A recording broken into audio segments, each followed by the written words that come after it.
Bienvenue sur Miam, on se retrouve pour la véritable recette du couscous algérien. C'est une recette que je vous ai déjà faite, en fait c'est la même vidéo que j'ai reprise avec un audio explicatif pour que vous puissiez suivre les étapes plus facilement. Dans un autocuiseur, vous commencez par happer 2 tomates et 2 oignons. À ceci, vous ajoutez des carottes coupées en deux, des navets, donc moi j'en ai mis 2 à chaque fois. Après, c'est à vous de mettre plus ou moins, c'est comme vous voulez. J'ai mis des pois chiches. Donc les pois chiches, moi, je les fais gonfler et je les mets dans un sachet, je les mets au congèle. Et puis quand j'en ai besoin, je les ressors. Ensuite, une cuillère à soupe de paprika, une cuillère à soupe de ras el hanout, du sel, les 3/4 d'un verre d'huile, 2 cuillères à soupe de concentré de tomate,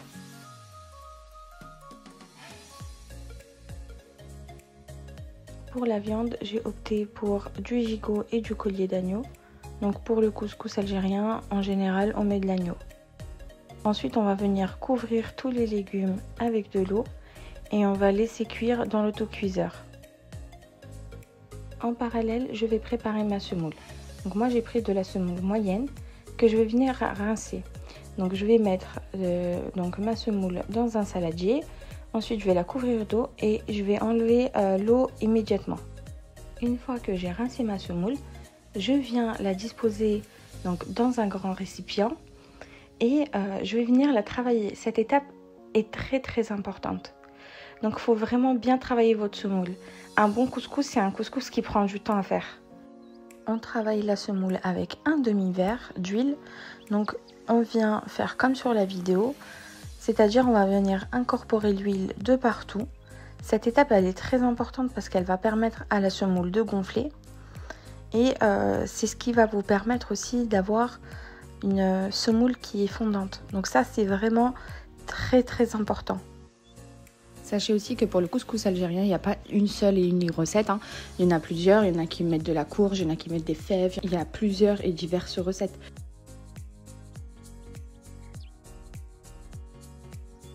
Donc ensuite, une fois qu'on a fini cette étape, on va venir cuire la semoule à la vapeur.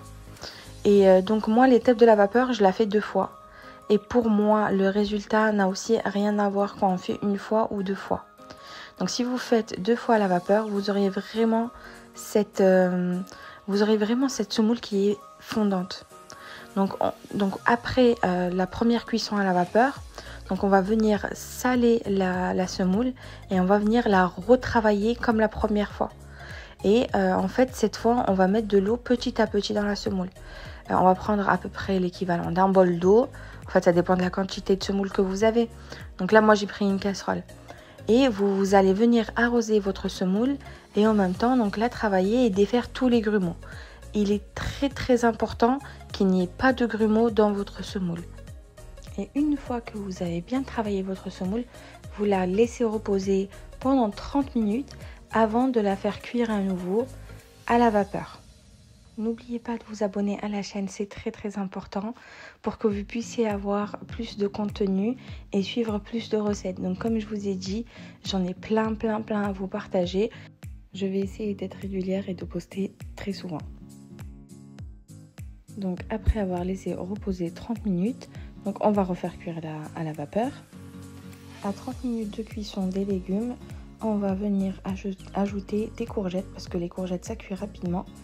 Et des pommes de terre, donc les pommes de terre c'est facultatif.